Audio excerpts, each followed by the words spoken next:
welcome to the International Gaming Standard Association's Conversations. The GSA Conversations are just that, conversations between various gaming industry professionals discussing a topic, specific topic.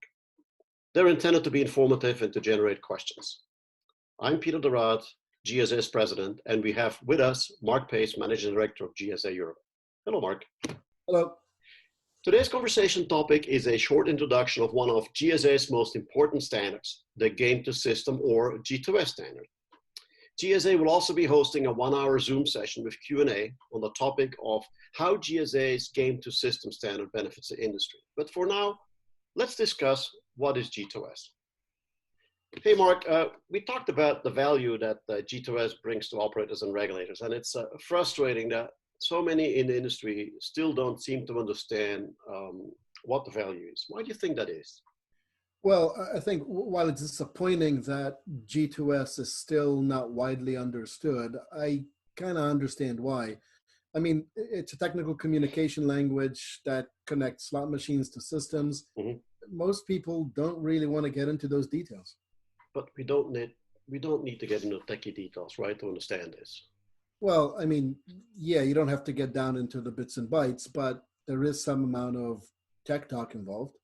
All right, okay, so it's a communication protocol, like you said, right? And it runs on a network, but most people understand basically how devices connect to each other over a network, right? That's not too complicated. Right, and perhaps that's a good place to start. I mean, yes, G2S runs on an Ethernet network, just like the computers and printers in offices. It allows computer servers to connect directly to the slot machine using the same type of cable that your desktop computer uses to connect to a printer or perhaps to a network jack. Okay, but I also understand that you don't have to have a wired network. I mean, for example, my laptop currently is using wireless to connect to my home router, which has a wired connection to my provider's modem. Yeah, that's exactly right. And I'm glad you mentioned the router. So G2S does not require a wired network, but I think it's important to understand why. Why that wire is not really needed, and perhaps a comparison of how G2S is different from, say, example SAS would be useful. Oh yeah, Marty, that would be, especially since maybe more people, I think, are familiar with SAS. Okay, so let's start here. SAS uses serial communication. Yeah, you may remember back in the early AOL internet days having to connect your computer with a serial cable to a modem. SAS uses that same type of communication. That's pretty old stuff, Mark. Yeah, it is indeed. Now, SAS also does not support any data encryption. The data transmitted by the slot machine using SAS is wide open. G2S, on the other hand, encrypts the data so that all the data coming from the slot machine from the get-go is secure and protected. So are you saying that the SAS data that's being sent to the casino management system today is unencrypted? Good question. Yeah, but you have to keep in mind that the slot machines connect to the CMS using a slot machine interface board or SMIB. Now, those are provided by the same company that provides the CMS software, right? Mm-hmm. The SMIB plays inside each slot machine and also connects to other things like the player tracking card reader and the player tracking displays. Now, the slot machine only talks SAS to the SMIB. From there onto the CMS, the SMIB talks some other language. So the data is wide open or unencrypted between the slot machine and the SMIB traveling on that serial cable. From the SMIB to the CMS, the data could very well be encrypted, but that's something the CMS provider has to do. It's not native to SAS. Okay, but the data could be encrypted, right? If the CMS provider has put that functionality into their SMIBs. Yeah, right. Now, the reason encryption is important is that since the data is encrypted right out of the slot machine using G2S, then you don't need the wire to provide what some might argue is an extra layer of data security. So back to your laptop. You buy stuff online, you do online banking, you might even play online casino games given you're in Vegas.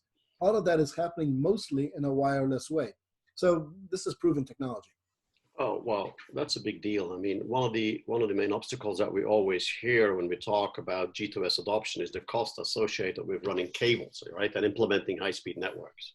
Yeah, and now here's where the router piece fits in. So one way to implement a G2S wireless network to further reduce the cost would be to wire each slot machine to a bank level router. Now, those wires would run through the slot bases, so you don't need to jackhammer, concrete or anything like that.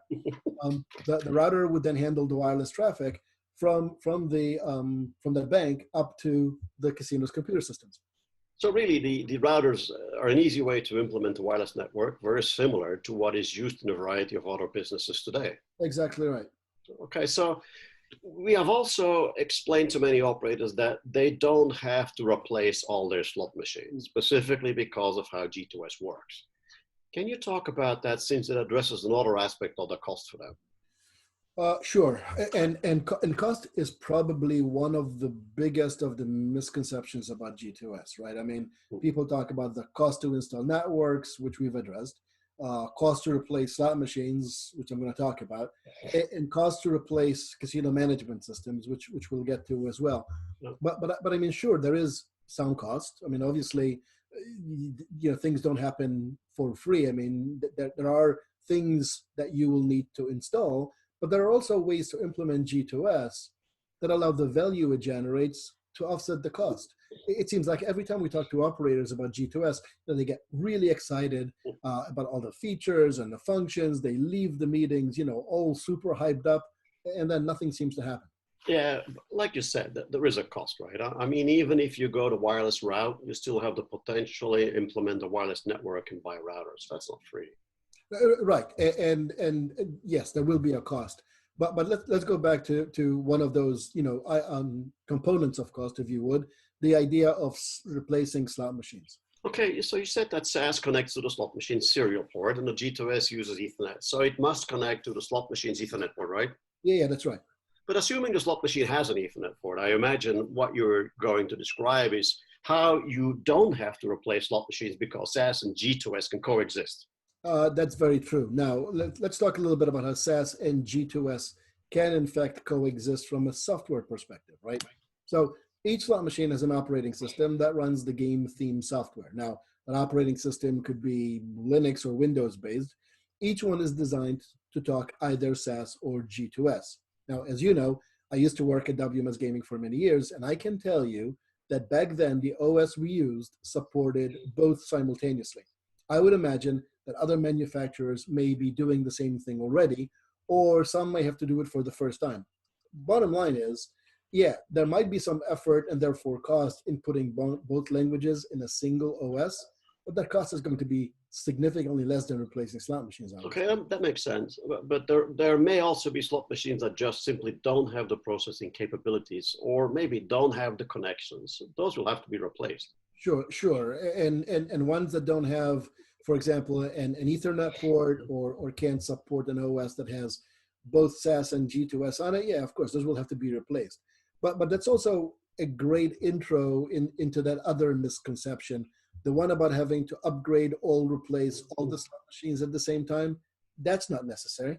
Okay, well, if that's not the case, can you explain more how the mismatched floor would look like or work? Sure. Okay.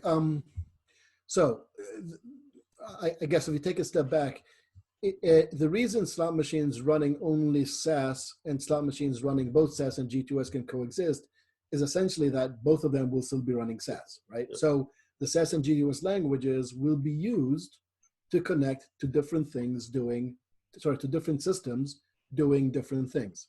So all slot machines still have SAS-based systems connected to the serial port. And for those slot machines that can also support G2S, they will have G2S-based systems connected to the slot machine's Ethernet port.